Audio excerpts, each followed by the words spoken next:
প্রেমছে বলে রাধে রাধে। যদি কৃষ্ণ ভক্তলোক বৃদ্ধ আজকে যে ব্যাপারটা আস্বাদন করব সেটা হচ্ছে ভক্তের বাসনা।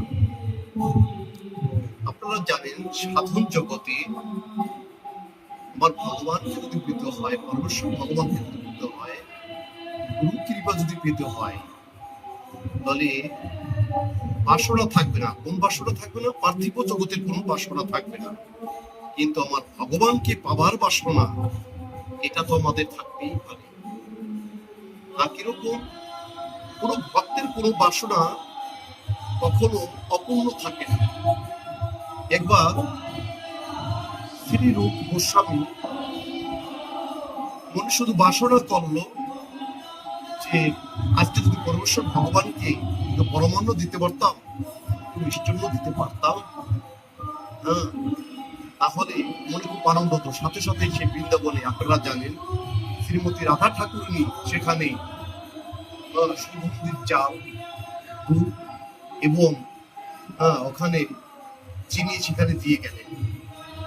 তো গোস্বামী তখন জিজ্ঞেস করলো যে আপনি কি? তখন বললো যে ওই আশ্রম থেকে এক বাবাজি এখানে এই দ্রব্য পাঠিয়েছে, পরমান্ন তৈরি করে, মিষ্টান্ন তৈরি করে আপনি বাসুদেব শ্রীকৃষ্ণের প্রসাদ আপনি নিবেদন করুন।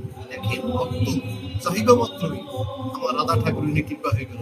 অতএব পৃথিবীতে ভক্ত যদি কোনো বাসনা মন থেকে চায়, সেটা যদি রাধা মাধবের সেবার জন্য হয়, তাহা কখনোই অপূরণ থাকে না। আমার রাধা ঠাকুরনি, প্রেমময়ী রাধা ঠাকুরনি অবশ্যই সেটা পরিবর্তন করে, সেটা সবাই পূর্ণ করে দেয়। শুধু কৃষ্ণ ভক্তবৃন্দ সবার শরীর স্বাস্থ্য ভালো থাকুক। সবাইকে প্রণাম। প্রেমছে বলে রাধে রাধে। শুধু কৃষ্ণ ভক্তলোক বৃদ্ধ আজকে যে ব্যাপারটা আস্বাদন করব সেটা হচ্ছে ভক্তের বাসনা। আপনারা জানেন সাধন জগতে আমার ভগবানকে যদি পেতে হয়, পরমেশ্বর ভগবানকে যদি পেতে হয়, গুরু কৃপা যদি পেতে হয়, তাহলে বাসনা থাকবে না। কোন বাসনা থাকবে না? পার্থিব জগতের কোন বাসনা থাকবে না, কিন্তু আমার ভগবানকে পাবার বাসনা এটা তো আমাদের থাকতেই পারে না। কিরকম?